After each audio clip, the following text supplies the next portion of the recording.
ẹ̀yin èèyàn iléèwé lẹ ṣe ẹ káàbọ̀ sí Mashola Gist TV. Bí a ṣe gbọ́ wọn ní pààrọ̀ ní kí Prince ọmọ wọn pẹ̀lú stepmom wọn pẹ̀lú àwọn ẹ̀gbọ́n wọn àti àwọn elders wípé kí wọ́n lọ sí Àkúrẹ́ kí wọ́n lọ mú Queen Naomi padà wá sínú palace pé àwọn fẹ́ wo nǹkan tó fẹ́ ṣẹlẹ̀ wípé enough is enough.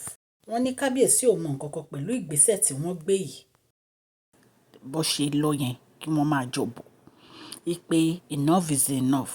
They want her to return to the palace. Ẹ̀yin èèyàn lé wọ́n ní Kábíyèsí ò tiẹ̀ mọ̀ sí ìgbésẹ̀ tí wọ́n gbé yìí nítorí pé gbogbo ibi tí wọ́n lọ lórí ọ̀rọ̀ nǹkan tó ń ṣẹlẹ̀ nínú palace ò ní wípé kò sí ẹbọ kò sí ètùtù ju wípé kí Queen Naomi return padà sí inú palace lọ.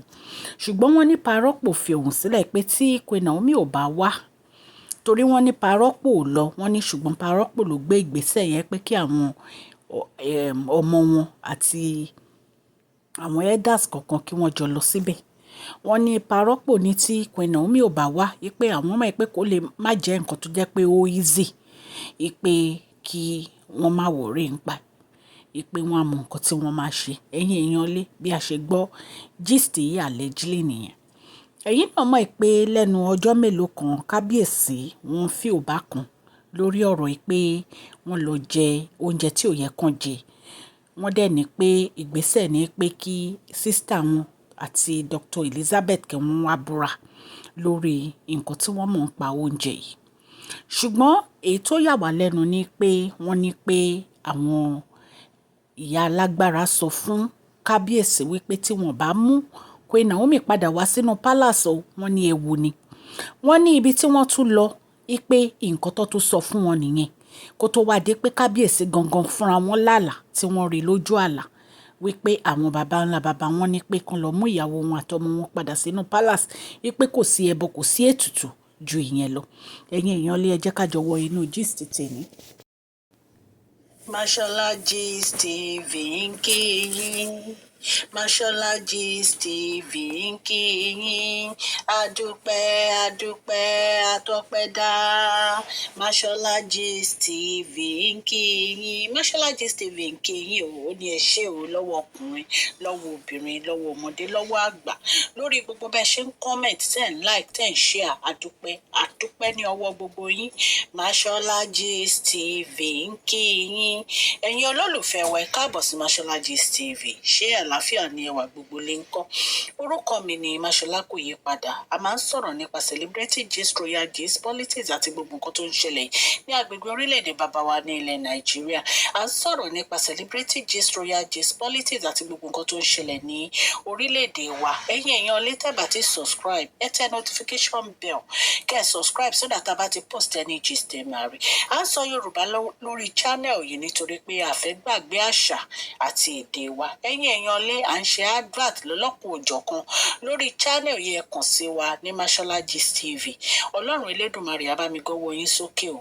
Ọlọ́run Elédùmarè á bá mi ran gbogbo yín lọ́wọ́ o. Òkè òkè ni ọlá yín á máa lọ o. Ọlá yín ò ní lọ ìsàlẹ̀ láíláí. Èèyàn lé wọn ní parọ́pò ní kí wọ́n lọ mú Queen Naomi wá sí inú palace nítorí pé àwọn fẹ́ wo nǹkan tó fẹ́ ṣẹlẹ̀ tí Queen Naomi bá wọ inú palace. Ṣùgbọ́n wọ́n ní mọ́mì Queen Naomi màmá Queen wa wọn ò jẹ́ kí wọ́n tẹ̀lé wọn nítorí wípé ọmọ ìbíníran ni Queen Naomi wọn ò dẹ̀ lè padà sí inú palace báyẹn bí ìyàwó Sàrà. Ẹ̀yin èèyàn lé ó ṣe ní láàánú wípé gbogbo nǹkan báyìí ń ṣẹlẹ̀ ìtorí ẹ̀ ni àwọn family fi pa ẹnu pọ̀ wípé kí Queen Naomi padà wá sí inú palace. Ṣùgbọ́n wọ́n ní pé wọ́n ní àwọn ìgbésẹ̀ tó yẹ kí wọ́n gbé wípé Queen Naomi ò kàn lè padà wá sí inú palace báyẹn. Ẹ̀yin èèyàn lé ẹ̀yin náà wo ìgbà tí Queen Naomi ti kúrò nínú palace.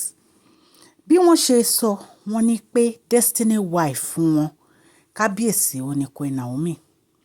Wọ́n ní àwọn àti wọn náà lè jọ rule ilé Ifẹ̀ kingdom tí ó máa rójú tó máa ráyè. Wọ́n ní queen wọn ni wọ́n ní ọba tí ò sí olórí wọ́n ní kì í ṣe Kábíyèsí gidi wọ́n ní ọba kan olórí kan ni wọ́n lè fẹ́ ìyàwó mi o ṣùgbọ́n ìkan ló máa wà tó jẹ́ pé ó máa jẹ́ destiny wife. Wọ́n ní destiny wife òun ni Queen Naomi jẹ́ fún Kábíyèsí.